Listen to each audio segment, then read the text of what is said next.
Hi, my name is Stephen Hagberg. I was an emergency manager for the county of Snohomish in Washington State. Was asked today to give a little bit of thought to the subject of earthquakes and how it affects us in the Puget Sound. We have any number of faults, types of earthquakes, and scenarios that run. Trust me, ultimately they all just end up shaking the earth, and most people really don't care which type.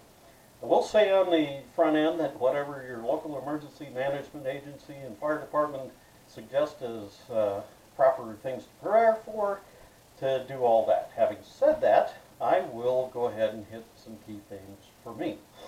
During the earthquake, if you listen to them, you're going to be drop, covering, and holding. I'm kind of silly in that I always stand there waiting to see how much worse it's going to get, so I'm kind of a bad person to suggest that. If you're downtown in a glass area, you do not want to run outside a building. In fact, I will just say this across the board. During an earthquake, do not run outside. In 1949 in Chehalis, a young lady was killed by a brick face on a school that collapsed as she was running out the building. In Seattle, downtown, glass area, well, the engineers tell me that's going to be about 9 foot of broken glass. And here's a tip for you kids. That glass is not broken on its way down, so it breaks when it hits the ground or other glass. So don't run. Stay in where you're at until everything stops. Take several deep breaths. We are all going to survive. In the worst possible case scenarios that I've looked at, in the worst possible earthquake that we could possibly have, you have less than 1 in 1,000 chance of dying. So if you're around your friends, just don't be the 1 out of 1,000. You'll be all right. After the earthquake, if you smell gas, escape the area. You can, if you're in an urban or rural situation, try and shut off the gas, but generally speaking, no, just go ahead and evacuate. Get upwind and uphill of anything bad. What else? What else can we do? Let's see.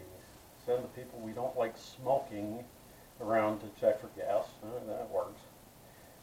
You may want to carry some shoes with you. If you want to have a nice little fun today, count all the overpasses, underpasses, and bridges that you cross to get to and from where you're at.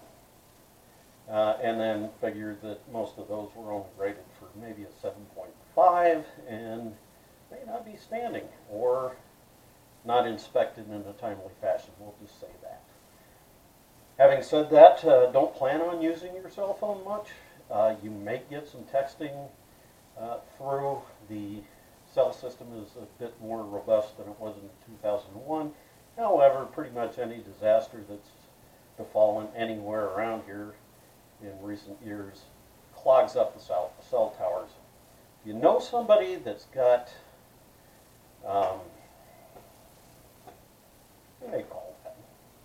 CenturyLink, DSL. Yeah, DSL. That means they've got a standard phone line. Actually have a better chance of getting a line out of the area on the standard phone line than you do on a cell. It'll come back eventually, and they'll bring in emergency towers as necessary, but I wouldn't count on it. Again, going back to the formula, less than 1 in 1,000 will die. While it's scary, don't panic if you don't hear from your loved one or your children or whatever. Generally speaking, aside from the comfortable shoes, I always suggest carrying a water bottle with you. You'll need hydration more than anything, and having a bottle with you helps you tremendously in getting some and carrying some. Don't panic. We will get through things. Might take a while. If you're stuck on the freeway, yeah, you're going to be stuck on the freeway until you kind of walk off. People will do what they need to do to survive.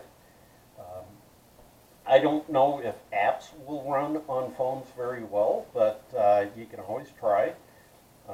Cairo 97.3 in the Seattle area is the primary emergency station that everybody's kind of agreed on. If you've got a little radio, that's just a nice thing to have. If you're in a car, you can always pull it up that way.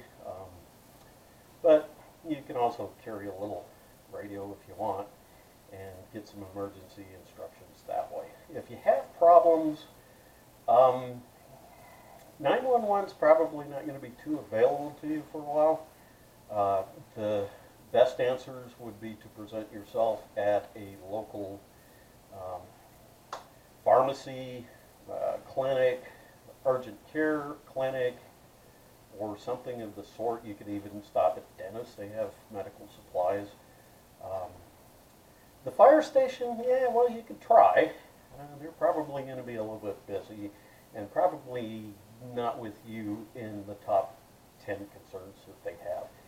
Sucks, but limited resources have to be placed in highest priorities, and that's going to be kids, daycares, schools, and probably old folks' homes. Anyway, that's a quick rundown of some of the things that I would suggest looking at. Good luck. Don't panic. And after the shaking's done, just take a couple of minutes, just calm down, cool off. We'll figure it all out as we go along. Thank you for listening, and have a nice day.